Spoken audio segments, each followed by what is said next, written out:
पुणे जिल्हा हा राष्ट्रवादीचा बालेकिल्ला आहे। मात्र फुटीनंतर राष्ट्रवादी काँग्रेसमध्ये दोन गट पडले। त्यामध्ये लोकसभा निवडणुकीत शरद पवारांचा स्ट्राईक रेट चांगला असल्याने अजित पवार गटाचे अनेक इच्छुक पदाधिकारी आणि कार्यकर्ते शरद पवारांच्या पक्षात येण्यास इच्छुक असल्याचं दिसतंय आणि त्यामुळेच शरद पवारांनी अजित पवारांच्या एक एक बालेकिल्ल्यामध्ये एक एक डाव टाकायला सुरुवात केली आहे। बघूया त्याबद्दलचा एक स्पेशल रिपोर्ट। सत्ता असो किंवा नसो, अजित पवार आणि पिंपरी चिंचवड असं समीकरण गेली कित्येक वर्ष राज्याच्या राजकारणात आहे। आता मात्र अजित पवार यांचे शिलेदार त्यांची साथ सोडत असल्याचं दिसून येत आहे। अजित गव्हाणे यांनी 25 नगरसेवकांसह राष्ट्रवादी शरदचंद्र पवार गटात प्रवेश करत अजित पवारांना पहिला धक्का दिला होता। गव्हाणे यांच्यानंतर अजित पवार गटाचे आणखी एक सहकारी विलास लांडे यांनाही शरद पवार गटाने टिपल्याची चर्चा आहे। दसऱ्याच्या आसपास विलास लांडे शरद पवारांच्या पक्षात प्रवेश करण्याची शक्यता आहे। विलास लांडे यांचा मुलगा विक्रांत लांडे यांनीच तसंच सूचक वक्तव्य केलंय। विलास लांडे कधी येणार हाही प्रश्न आहे। तुम्हाला काय बोलते, तुमच्याशी काही चर्चा किंवा तुमचा काय अंदाज? चर्चा सर्वांशीच झालेली आहे। दसऱ्याच्या आसपास निश्चितच निर्णय घेतील।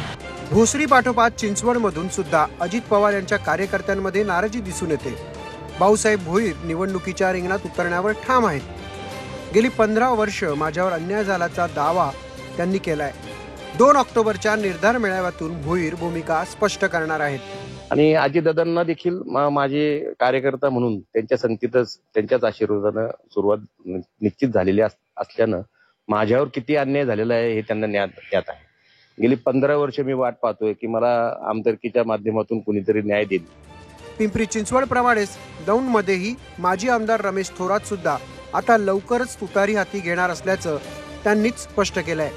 तुतारीच्या चिन्ह मिळालं तर ते तुतारीचं चिन्ह पहिलं घ्यायचं आणि जर तुतारीचं चिन्ह मिळालं नाही तर तुम्हाला अपक्ष निवडणूक लढवावी लागेल। जशी 9 साली तुम्ही अपक्ष निवडणूक लढवून मोठ्या मताधिक्यानं निवडून आला, तशीच आता लोकांची अपेक्षा आहे की तुतारी पहिली मिळाली तर तुतारी घ्या आणि तुतारी जर नाही मिळाली तर मग मात्र तुम्हाला अपक्ष निवडणूक लढवावी लागेल।